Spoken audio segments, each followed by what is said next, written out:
Buenos días, que el Señor te bendiga. Gracias por estar ya al pendiente de tu tiempo con Dios. Recuerda que el mejor tiempo es el tiempo que pasamos con nuestro Dios a través de la oración y en la lectura de su palabra. Y seguimos estudiando Segunda de Reyes, capítulo 17, del 24 al 33. Cuidado con el sincretismo religioso. ¿Y qué es esto del sincretismo religioso? Bueno, se podría decir de una manera resumida, es la mezcla de ideas, prácticas, creencias religiosas para formar según algo mejor. Y diría yo en mi propio concepto, para tener a todos contentos. Y esto no es nuevo. Todo lo que hemos visto en el desarrollo de los libros de los reyes, que mezclaron prácticas, que mezclaron a Dios con los otros dioses, con sus culturas, con sus ideas, pues estamos viendo un sincretismo religioso. Esto también se llama capricho del hombre, que le quita o le añade a la palabra lo que a su conveniencia le parece mejor. El Señor fue claro y es claro cuando dice en su palabra, al Señor tu Dios solo adorarás y solamente a Él servirás. La Biblia nos enseña cómo adorar, cómo servir, qué hacer. No necesitamos muchos dioses, Dios es suficiente. No hay Dios como nuestro Dios y en ninguno otro hay salvación, solamente en Él. El sincretismo religioso no es ni debe de ser compatible con el verdadero Hijo de Dios. Cualquier modificación de la palabra y sus principios con el pretexto de formar una nueva o una mejor religión, una religión no tan rígida, sino una religión suave, que hable bonito, no es, escuche bien, del agrado de Dios, quitar o ponerle, porque mire lo que dice Apocalipsis 22 del 18 al 19. Yo testifico a todo aquel que oye la palabra de la profecía de este libro, si alguno añadiere a estas cosas, Dios traerá a él las plagas que están descritas en este libro. Si alguno quitare de las palabras del libro de esta profecía, Dios le quitará su parte en el libro de la vida y de la santa ciudad y de las cosas que están escritas en este libro. Dios establece cómo debemos de adorar, Dios establece cómo debemos de servir, así que no necesitamos estar claro en la palabra. Pero ahora volvamos a la lectura de este pasaje. Dice que cuando el rey Asiria sacó a los israelitas casi en su totalidad y los llevó cautivos, los dispersó por toda la nación asiria y de esta manera les era difícil a los israelitas que volvieran a unirse.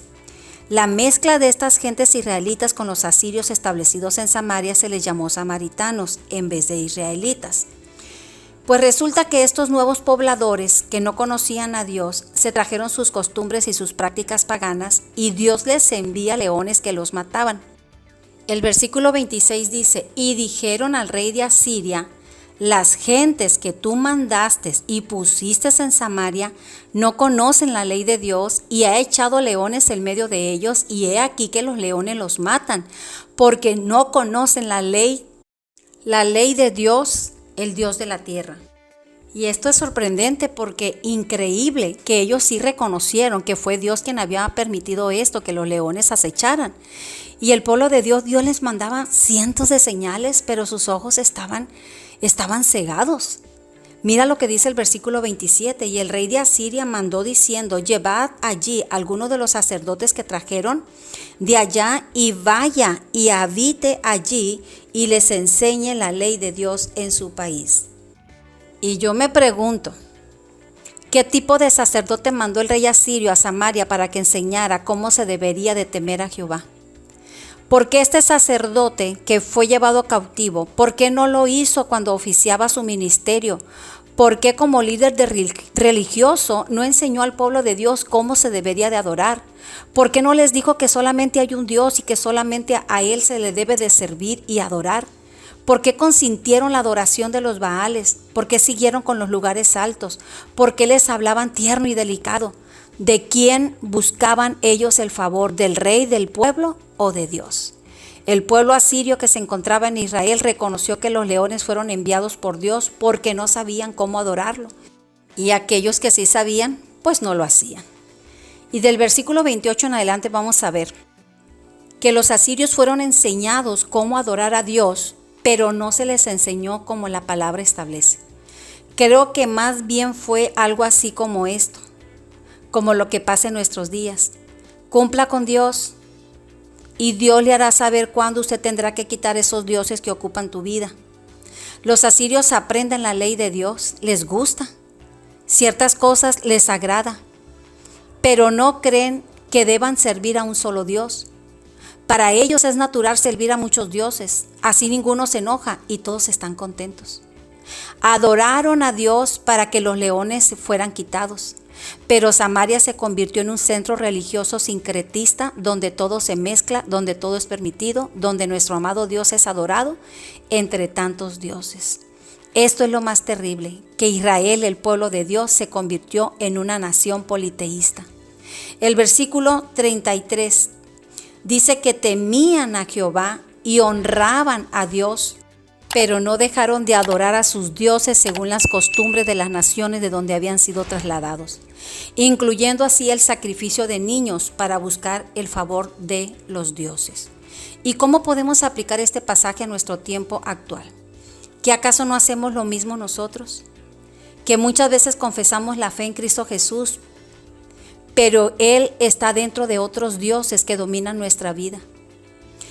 Ellos asistían al templo quizás el sábado, quizás un día a la semana, una vez al mes, y eso era suficiente.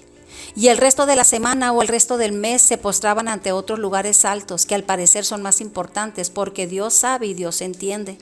Y así mezclamos lo santo con lo profano. ¿Acaso no calmamos la conciencia con una buena obra para que Dios quite los leones porque no queremos entregarnos totalmente a Dios? Buscamos a alguien que nos enseñe cómo adorar, que nos enseñe la palabra como lo hicieron los asirios, pero no me van a hacer cambiar mi manera de adorar y mi manera de creer. Mientras que yo no le haga mal a nadie, en todo está bien. Así pensamos muchas veces. Y continuamos con el mismo pecado, apaciguando la conciencia con adorar un poco, un día a la semana o un día al mes. Cumplo con Dios porque hay muchos dioses al cual tengo que rendirle culto. Me quedo con esa sensación, una sensación de examinar mi vida, de ponerme en el lugar de Dios, de ver cómo Él ha sido desplazado y ahora hay una multitud de dioses a la cual hay que postrarnos. Esa sensación me queda, de examinar mi vida y determinar que tengo que derribar todo altar que esté ocupando el lugar de mi Dios. Tengo su palabra escrita en mi mente y en mi corazón y sé que buscar a Dios debe de ser en espíritu y en verdad. Así dice la palabra de Dios en el capítulo 4 de Juan, que Él anda buscando adoradores que le adoren en espíritu y en verdad, verdaderos, no falsos adoradores. Y yo quiero ser uno de ellos, vivir una vida de adoración dentro y fuera de la iglesia, porque adoración es un estilo de vida. Esta es la palabra de Dios, que tengas un día muy bendecido y que la gracia de Dios siempre te acompañe. Iglesia Cristiana Visión Nueva Culiacán y La Palma te bendice. Gracias por escucharnos. Nos vemos el día de mañana y recuerda que no hay mejor tiempo que tu tiempo con Dios. Dios te bendiga.